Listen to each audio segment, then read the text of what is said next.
This really is a cursed timeline. Because Canada and the United States, that would really be something. You get rid of that artificially drawn line, and you take a look at what that looks like, and it would also be much better for national security. Don't forget, we basically protect Canada. So while Trump likes the US's southern border so much that he famously wanted to build it a monument, in the north, he appears to be a no-border advocate. It's a pity the Canadian border only gets this kind of attention, as it is a fascinating border. It is not only the longest border between two countries in the world, but also tells a story of the various different stages of North American history. The early colonization, the American Revolution and subsequent independence, the tensions between the newly independent US and the British Empire, and then finally the settlement of the west of the continent in the spirit of manifest destiny. Therefore, just as we did with other countries like Germany and England, in this video we want to discuss the history of the borders of Canada, and as Canada only borders the US, this is naturally limited to the US-Canadian border, both in the south towards the mainland US, and in the west towards Alaska. We will start by talking about the border in the east that the US state of Maine shares with the Canadian provinces of New Brunswick and Quebec. This border is inherently linked with the American Revolutionary War, and therefore has a rich 18th century history. After this comes the inland border, with its various arbitrations and redefinitions. We will cover the Oregon Treaty that defined the Pacific border, and then finally the purchase of Russian America, which led to Alaska's admission to the Union, and thus the border the US and Canada share there. If you like this kind of content, or are interested in the intersection between video games and history we also often do in our videos, please consider subscribing to our channel. And we also welcome suggestions for new videos, corrections for any mistakes we might have made, or first-hand accounts from places we cover here in the comments. And if you are in a position to do so, please consider supporting us via Patreon, link in description.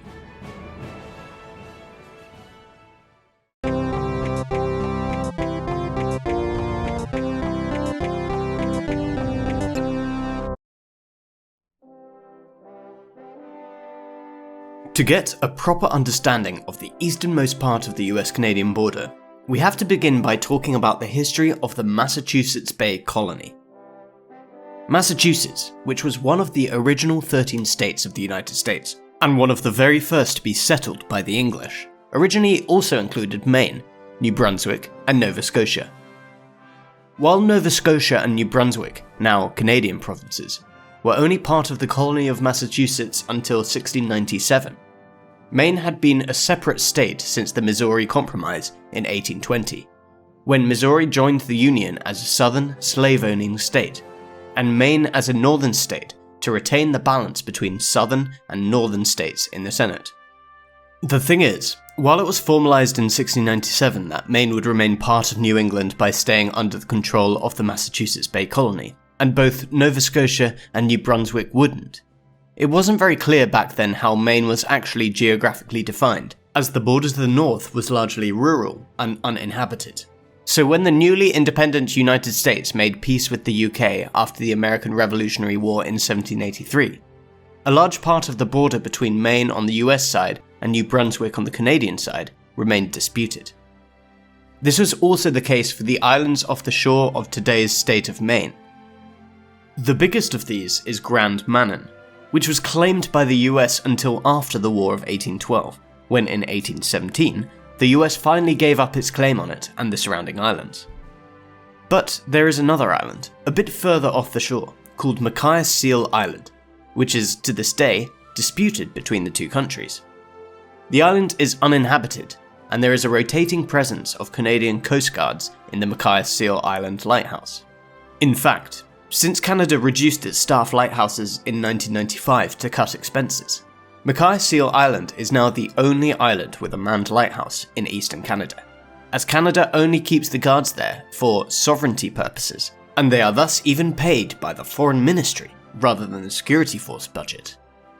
Moving further west, The first bit of the land border between Canada and the US is the part that was least disputed in the early history of the border. The St. Croix River was already established as the boundary of the newly independent US to the British colony of New Brunswick during the 1783 Treaty of Paris, ending the American Revolutionary War. The only issue was that the exact run of the river had to be charted properly. It took a further 11 years before this border was resolved in what's known as the Jay Treaty of 1794. However, from around today's Fosterville on Grand Lake, the border continued to be disputed all the way to the northwesternmost head of the Connecticut River, as it was called in the Treaty of Paris. This covered a large area of land, and eventually led to the so-called Pork and Beans War, officially called the Aroostook War of 1838 to 1839. This minor and little-known 1830s conflict between the United Kingdom and the United States was only called a war rhetorically, as local militia units were stationed in the area by both parties, but never actually engaged in armed combat.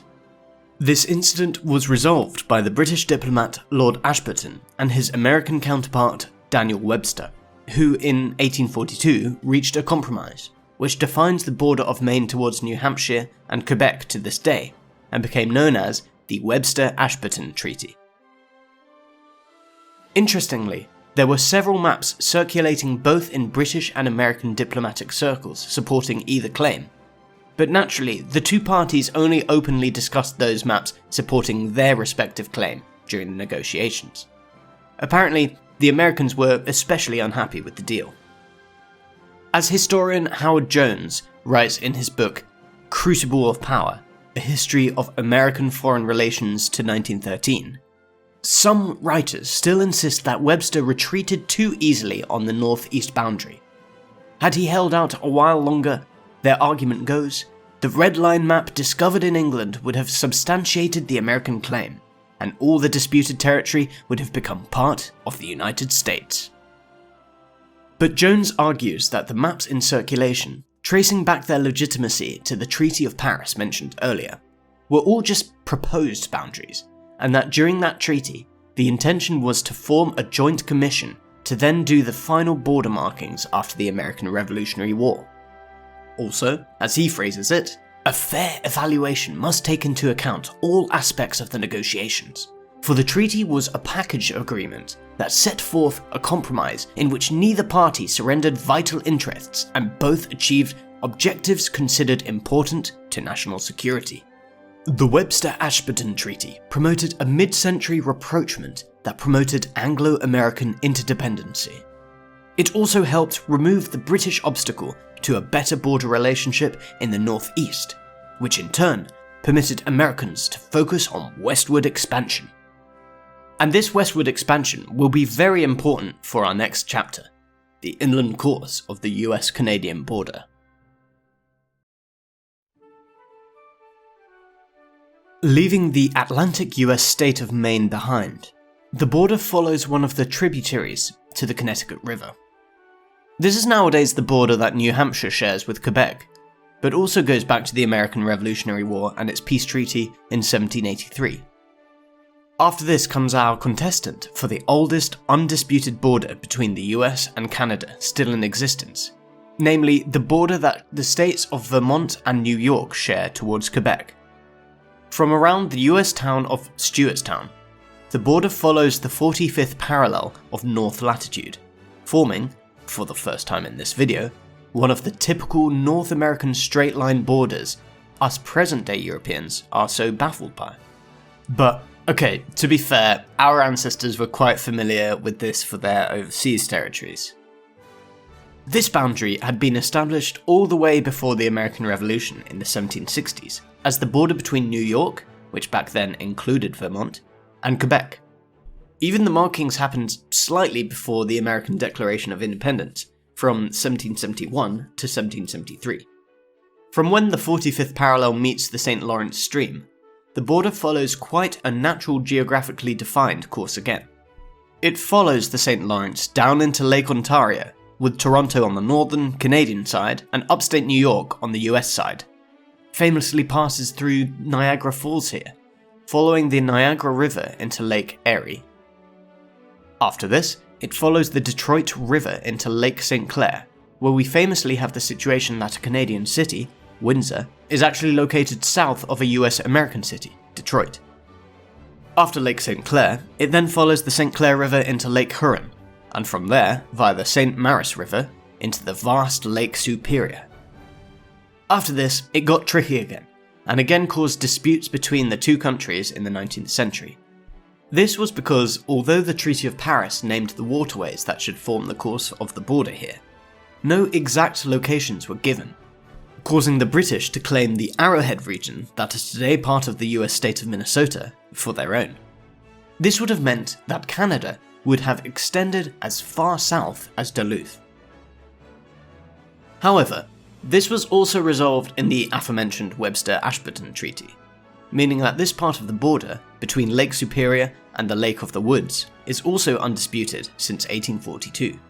There was something about the northwesternmost point of the Lake of the Woods in there as well, as there was an anomaly with how the lake was initially surveyed. This oddly gave the US a bit of land here north of the famous 49th parallel, that is usually its border to Canada, making the town there, Northwest Angle, the most northern town of the United States outside of Alaska, which we will cover later in this video. Finally, they agreed on a point on said lake, and then drew a straight line from there to the Rocky Mountains along the 49th parallel, as previously agreed upon at the 1818 Anglo-American Convention. On a side note, the Louisiana Purchase from France in 1803 originally made the border a lot less straight than it ultimately ended up, and if the border would not have been adjusted in 1818, parts of North Dakota and Minnesota would today be Canadian, and parts of Saskatchewan and Alberta American. The final issue that needed to be clarified was the infamous Oregon question in the far west of the continent, which we will discuss in the next chapter. We once talked about the Oregon Treaty of 1846 in one of the very first videos on this channel, when we talked about an alt history experiment in Victoria II, in which the UK and the US would go to war in the 19th century.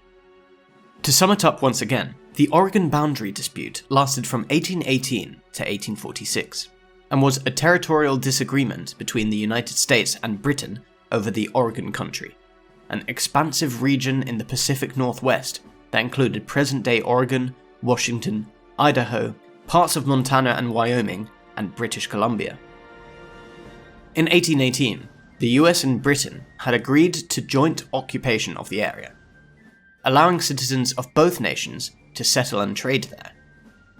But by the 1840s, American settlers, spurred by the Oregon Trail and the idea of manifest destiny, heavily populated the region, so calls for exclusive US control grew louder.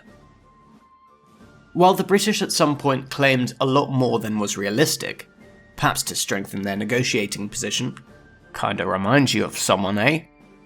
In reality, the disputed area was a lot smaller than what was known as Oregon Country. After all, the British only really claimed the land north of the Columbia River. But, to be fair, this would have made the majority of Washington state Canadian, including Seattle and Tacoma. The Americans didn't want to accept this, and at some point even claimed the West Coast land all the way to the 54th parallel, right here. In the Oregon Treaty of 1846, the two countries finally agreed on just extending the line along the 49th parallel they already had as a border from the Lake of the Woods up to the Rocky Mountains, with the exception of Vancouver Island, which belongs to Canada in its entirety nowadays. But the conflicting claims of the two countries caused tensions even after the Oregon Treaty, and in an alternate universe might have even caused an actual war over the North American West Coast. Once again, we'd like to refer you to our video on an alt history conflict between the British Empire at its height with the aspiring US, in which we used the very scientific method of playing a Vicky 2 campaign to do this experiment. However, in our timeline, the tensions only led to the so-called Pig War, an 1859 confrontation over the San Juan Islands, these little islands east of Vancouver Island.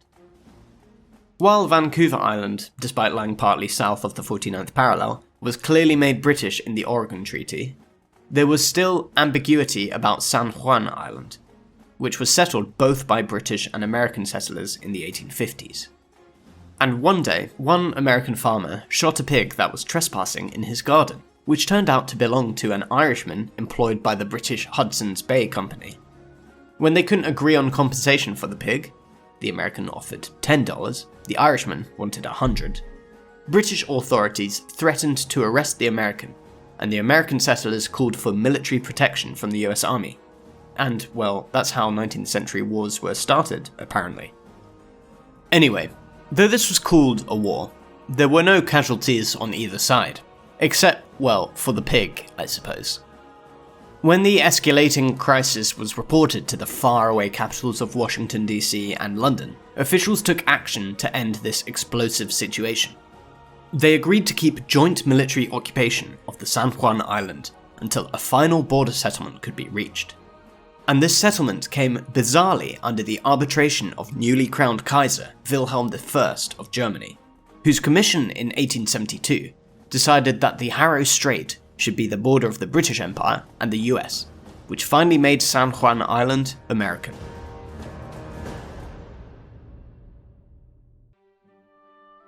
Finally, moving on to Alaska, the history of the US state's border is also surprisingly interesting, just as the history of the state itself. Before joining the US, Alaska was a Russian colony, established as Russian America in the 18th century.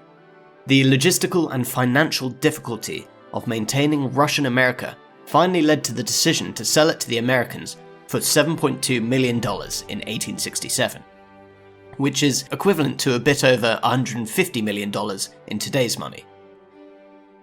So the US bought Alaska for basically nothing in the 1860s, but only admitted it first as a territory in 1912, and then, finally, as the 49th US state in 1959. But the border of the region that eventually became Alaska was, during the time of Russian America, already pretty similar to today's border, as you can see on this map from the times of Russian America. In the north, the border already follows what is today defined as the border along the 141st meridian west line of longitude.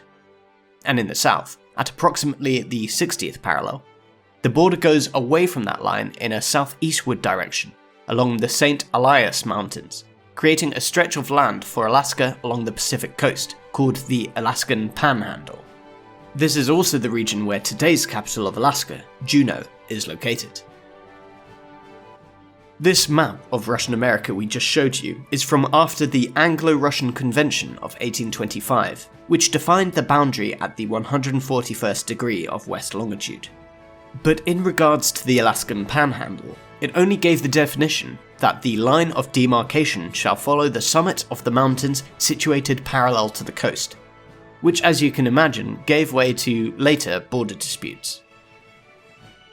In fact, the disputes have already existed between the very Russians and British that had agreed on their respective American borders at the Anglo-Russian Convention, and was later inherited by the US after their Alaska Purchase of 1867.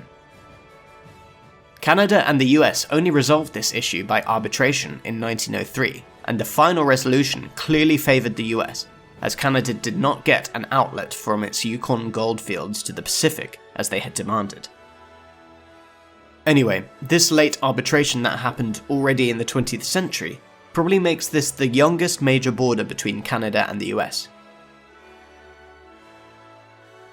After researching all this Canadian and US history, I guess us European history lovers sometimes have to reflect on our Eurocentrism and the stereotype we sometimes have of the Americas lacking history.